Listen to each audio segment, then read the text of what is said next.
Hi guys, welcome back to an episode of DB Cars, and today's episode I'll be showing you guys TribeCar MG Jealous EV. So let's dive straight to this video right now. Alright then, so here is guys the TribeCar MG Jealous EV facelift. So basically this is the facelifted version of the MG Jealous EV, which I reviewed previously from GetGo, but unfortunately GetGo didn't really acquire the facelifted one, and they've already removed it from their fleet itself. So luckily TribeCar is starting to acquire some of the EV into their fleet. So this is one of the newest EV that's been added to the fleet recently. There's also the MG M4 and the MG5, which the MG4 I've already reviewed, so I won't be touching on that. But for the MG5, do keep look out for that. I'll be reviewing that kind of near future. But for today's review, I'll be showing guys the differences for this and the GetGo one that I reviewed last year or 2 years back, and I'll show you what are the different they changed to this vehicle itself. So starting out with the back itself, in my opinion, nothing much really changed to the back other than I think the back they just changed the tail light itself, and normally if I'm not wrong the rear bumper changed it as well. I'll probably put on screen the changes they did for the back itself as well as the front, which I'll touch on later on as well. In speaking of the damages for the rear, there's no damages for the vehicle at the rear, which is quite good for the vehicle. Moving towards the side, no obvious damage as well to the vehicle itself. And talking about the facelifted point of view, they have given the vehicle a new rim itself, which is one thing that this vehicle has. Moving to the front now, which is the main star of the show, which differentiate between the facelift and non-facelift, is the front of the vehicle itself. So basically they changed the headlight as well as the front grille portion, which is totally different from the pre-facelift one. So basically now the headlights you got your daytime running light, which runs around with this thing right there and there itself, as well as the charging port, which changed as well. So previously it was this MG loader that you have to lift up, press on it and lift up, but now it's just a simple flap which you can just open up and just charge your vehicle, which is so much better itself. So yeah. And speaking for the damages for this vehicle, there's no obvious damage because the vehicle is still quite new, so that's a plus point to it. Other than that, internal wise they changed the motor, and I think the driving overall I feel they changed as well, which is a plus point for this vehicle itself. And that let me just show you guys the trunk of the vehicle right now. So if I'm not wrong, the trunk for the vehicle is still the same as well. So to access it, just need to push on the MG logo, and and it's electronic. It is an electronic tailgate, which is different from the pre-facelift, which is a manual. I can't remember whether it's a manual or electronic tailgate itself, but right here, this is how much trunk space you get for this vehicle. I'll probably put on screen right now how much trunk space you get for the vehicle itself. And what do you get in the vehicle itself? Well, unfortunately, you don't really get a spare tire for the vehicle itself, but you do get a electronic pump to pump the tires if it's flat, and I think that's the tire repairing kit itself, and some other junk in the vehicle itself.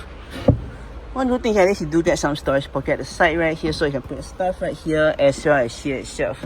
Then if I'm not wrong, this also could be lowered, so if you want more space, you could actually lower this shelf and you have even more space in the vehicle itself. So if I could do this correctly and not mess up, I would show you guys that itself. So yeah, just like that itself. With that, you get even more space in the vehicle itself. But one downside lowering this shelving is you get this thing right here, which you have to when you're lifting stuff up, you have to avoid this part. If not, you're probably going to hit this area itself. Alternatively, if you want even more space, you could actually remove this partial shelf by removing the clip right here and right there. If not, you could actually lower the rear seat by lowering the seat with this lever right here, which you can just press on it, and the seat will drop down and you have even more space. But one downside lowering that partial shelf itself is you have to lift the shelf up so that you create a smooth rear line trunk itself. If not, you're going to hit the bottom part of the seat, which is right here at the bottom itself. So yeah, once done, can just lift the seat back out, put the seat back out so that it does not catch on the seat, and close the trunk. It's just this button right here itself. So yeah, just If I'm not wrong, that partial shelf could actually also be stored right beneath that part where you saw the tire repairing kit itself. So if let's say you want to hide it, you can actually do so itself. So yeah, other than that, let me just show you guys the rear of the car. Right. Alright, now let's step into the rear of the vehicle itself. So tapping right into the vehicle itself, this is basically what you're being greeted with. Unfortunately, you don't really get, oh my god, so down. Just give me a sec. Let me just turn on the light switch. You can do so by pressing on this button when the doors are open. If not, you can just press it individually itself. So yeah, just like that. One downside is only the front people get the light. The rear people unfortunately don't get any lighting itself, which is a downside for this vehicle itself. But once in it, you one big difference between this and the GetGo one, which I reviewed previously, is the GetGo one has a sunroof which lighten up the roof. Make this vehicle does not, sorry, it create a more, how to say, more better ambience in the vehicle itself compared to this vehicle which doesn't really has a panoramic sunroof itself, which I really hope before getting into this car I was praying it had it, because the previous one was so good, and with this size it just make the perfect combination for me for a compact EV SUV itself. But unfortunately this doesn't have it itself, so yeah, that's the downside.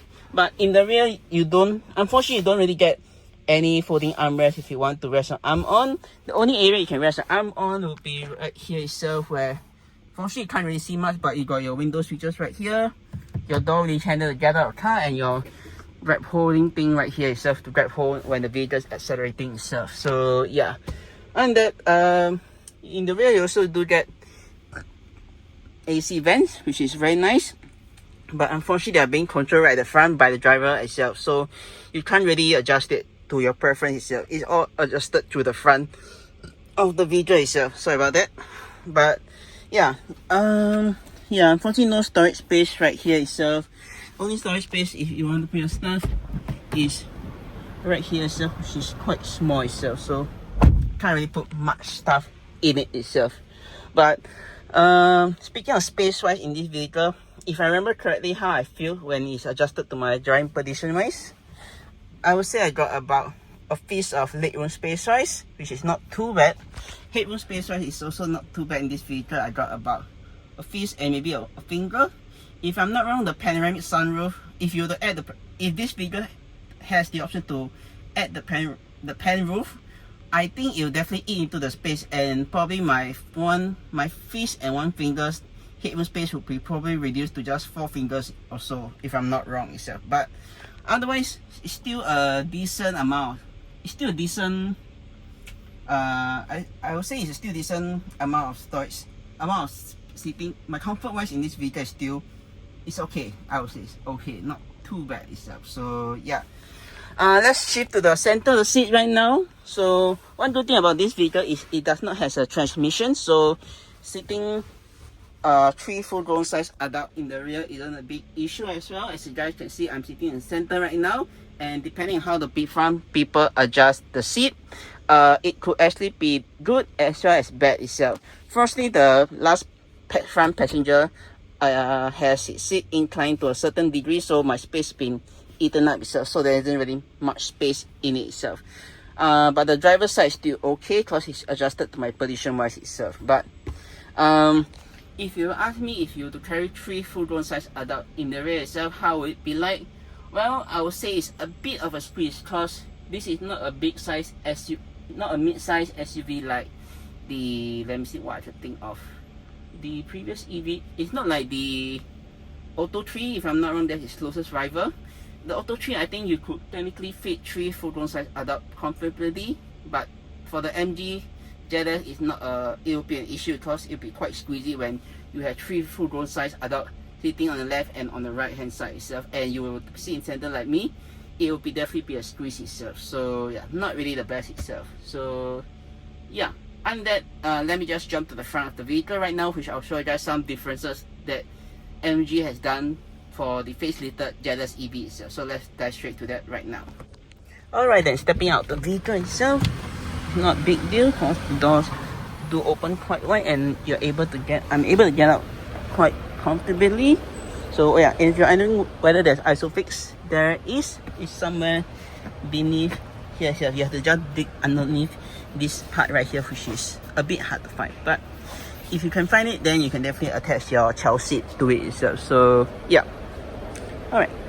Oh yeah, I also forgot to mention you, this is the vehicle for the Jetta EV itself, which is quite cool. You got your lock and unlock function right at the top and bottom, and the center is your trunk button itself. So to access the trunk, if let's say you're on the outside and you want to access the trunk and the vehicle is locked, you just press on this and the trunk will open up itself. Quite cool itself. You got the red pink outer thing right here and the MG logo right in the center itself. And this also does come with keyless entry, so if you unlock the vehicle, you can just press on this vehicle lock and basically just walk away itself. So oh yeah, and to unlock the vehicle, just need to put your hand in it, and okay, not the hand in it, you need to press on this button again and you unlock, and you're able to just get into the vehicle itself and start the vehicle and just drive off. So once in the vehicle, this is basically what you're being greeted with. It is still a familiar layout if you have if you previously have driven the pre-facelift Jetta EV and now you're stepping into the facelifted one. I would say it's not a big difference other than maybe the touchscreen here, which they changed from the previous which they changed from the pre-facelift one, as well as the instrument gauge right here itself. Other than that, the center console is still the same from the pre-facelift vehicle itself. Let me just turn on the lights. So yeah, that's one thing they still keep. The wheel is still about the same itself, if I remember correctly, when I driven this vehicle 2 years back or 1 year back. It's still the same. Yeah, but speaking of storage space, right, what do you get? Well, you get a decent sized storage space right here. So if I have my bag, I could actually technically put my entire small bag right in it itself without any issue itself. So yeah, moving along, you got your another space right here to put your phone if you want to. You also got a 2 cup holder slot right here if you want, which you could put your drinks. If not, you could actually cover them up with this.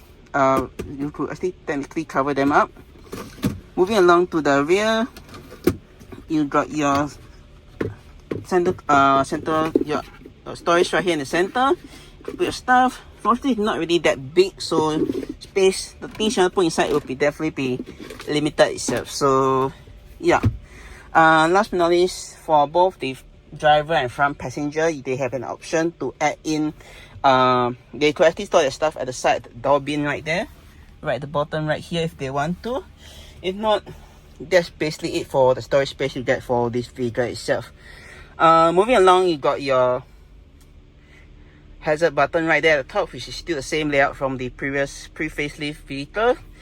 Instrument, which I'll show you later on. This as well, this also has changed, but okay, basically this itself is the shortcut keys for the basically for your AC controls, as well as the shortcut keys for the infotainment itself, which is some of them are here, some of them are many some of them many here are your shortcut keys for your AC controls, as well as the home button for the infotainment itself. Right down below here is still the same from the pre-facelift one. You got your gear selector right here. You got your drive select mode, which is Sport, Normal and Eco. Your trust, which is basically the energy recovery system, and your battery itself. So basically battery itself, it's also like a shortcut key for the battery itself, which you're able to see the battery health for this vehicle itself if you want to know more about it. If not, technically that is one function that you won't really touch itself. Another function of the battery itself is, then if I'm not wrong, you're able to adjust the amount of percentage you're able to, like the percentage you want to charge the vehicle onto, if I'm not wrong, but don't quote me on that. Right down below is just your auto brake hold function and your parking brake itself. For this auto brake hold function is I want to say it's a bit different from, comparing to the best auto brake hold function that I tested, I would say Hyundai, because Hyundai itself is, when you select the auto brake hold function, the vehicle does not immediately brake hold for you. You have to press it firmly. For Hyundai, press it firmly, then the brake hold function will activate. For this vehicle itself, I can't remember the pre-facelift one has it or not, but for this Jetta EV facelift, once you select brake hold and want the vehicle come to a complete stop, it will automatically apply the brake hold function. It's not like okay, so basically you immediately apply the brake hold function, but if let's say your brakes, let's say the brakes are not fully applied yet and the vehicle still can roll, it will not apply that, and the vehicle, you're still able to accelerate or brake. Whatever you want to do with the vehicle, you can actually still do it yourself. So yeah, okay, I'll talk about this later on. The wheel itself is still a very familiar ZS EV wheel that I previously tested. Basically, you got your shortcut keys for infotainment right here, volume control switch right here, your mute switch right here, and your frequency tuner right here. You got pickup button, and this I have not to show what this is. I'll probably will figure out later on. And you got this button right here which control the instrument gauge itself. So yeah, got a voice command and the start button, which, if I'm not wrong, control whatever that's programmed to infotainment itself. So yeah, on the stock itself, on the left hand side, you got your indicator stock as well as your headlight stock. So basically indicators is just down or up. High beam just need to push forward. Deactivate high beam just need to push back again, and flash high beam just need to push back, and you flash the high beam itself. For the headlight control switch as well as the fog light, for the headlight control switch is this knob on this outer knob. The fog light is just this inner knob itself. So yeah, on the other side you got your wiper stock. So basically this controls the main wiper at the front, and this outer stock controls the rear wiper at the back itself. To watch the front windscreen, just need pull back and you'll watch the windscreen itself. So yeah. And last but not least, you got your cruise control button right at the back right here itself. So apologies, you can't really see that well. Hold on. So yeah, basically at the bottom is your cruise control. So basically to select cruise control, just down one time. Sorry, towards you itself. So basically it's all the way for off, if I'm not wrong. Then one time for cancel. Then so basically pull back to on and pull back again to resume, if I'm not wrong. Then you can adjust the speed right here, the distance right here. Then I think this is the speed itself, which to adjust via this outer knob itself. So yeah, alright, other than that, that's basically all the controls on the wheel itself. Let me see what else you got. Alright, so yeah, basically on this right here, last but not least, you got your mirror adjusting. So if you want to adjust the mirror on the left or right hand side, then just twist it and you're able to adjust it knob like this itself. Same goes for the right side itself. And once done, you just go back to the center and you'll just go back to the center itself. Right here is your headlight dimming switch, so you can adjust the angle of the headlight itself, not so that you don't dazzle oncoming traffic. And right below, further down, you got your trunk release button and your front trunk itself. So basically, you want to access the back, you just press on this button. If you want to just access the engine compartment, if there's any, then just put on this lever right down below here itself. So yeah, last but not least, just got a 4 window switches right here, and this prevent people from rolling down the windows itself. You also got your lock and unlock button right here to lock all the 4 doors on the vehicle itself if you want to lock it so that people cannot go out. And yeah, that's basically that itself. Moving along, lastly, you just got a sun visor right here with a very nice mirror. Unfortunately, the mirror doesn't come with a light, so you have to rely on this light if you want to itself. So yeah, one good thing is this also can be swiveled out to this side to block the sun coming from the driver's side, or the passenger sun visor also can be done the same way, but instead of doing the right, you go to the left itself. So basically just like that itself. So yeah, and that's basically that for the controls for the vehicle itself. To adjust the steering wheel, if you can just pull on this lever and you're able to adjust the steering wheel.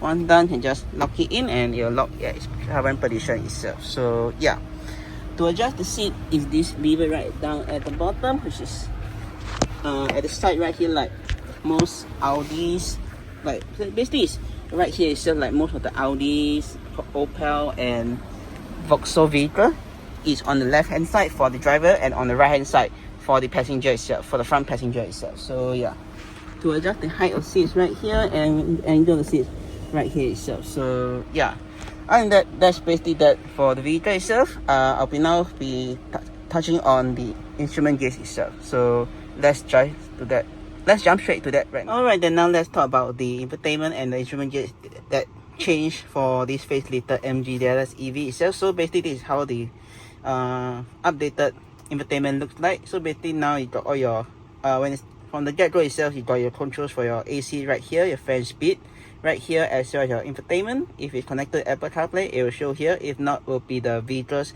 or radio itself. And you also got your battery status itself, which is right there, as well as the range itself.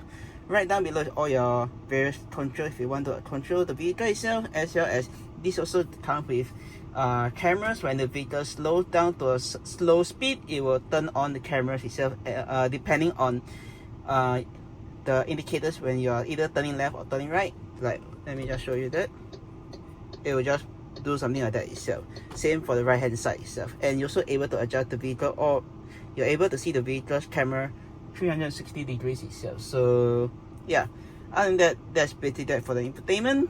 Right down below are the shortcut keys right here itself. You got a home button for this itself, volume up or down for increase or decrease of volume, turn off and turn on, turn off AC, front and rear defrost, your fan speed control right here, as well as your temperature control right here itself. Alright, so that's basically that itself. Moving on to the gauge cluster, this is another thing that changed for the facelifted MG DLS. You got your speedo right on the left, and your power output meter on the right.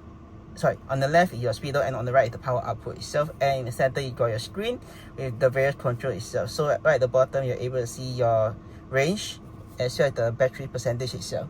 One thing I noticed for this vehicle is once it drops below 50%, the color of the battery itself, which is right down there itself, will basically turn to yellow, like how when you put your phone into low power, your iPhone into low power mode, it will do something like that. I'll probably put a photo right here how it looks like. So basically this is how it looks like just now itself when the vehicle ran below its 50% charge status itself. Another thing is to adjust the instrument right here. You just click on this and you're able to see all the various information about the vehicle itself. Firstly, for this itself, there's only two things you can adjust: the screen brightness as well as the speed limiter alert, which you can adjust accordingly itself. If not, you can just ignore it itself.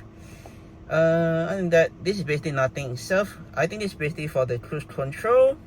And then you got the main thing which you want to see for the vehicle itself. You're able to adjust it itself. So you got your current journey and your accumulated journey. That's the only thing. To reset, you just long press on this OK button itself. So yeah, other than that, that's basically that itself lah. So yeah, for the instrument itself, basically when you accelerate, it will go up this way, and when decelerate, it will go down this way itself. Same for speedo itself. Speedo is just sweep all the way up and all the way down when you accelerate and decelerate itself. So yeah, and that's basically it for the instrument gauge itself.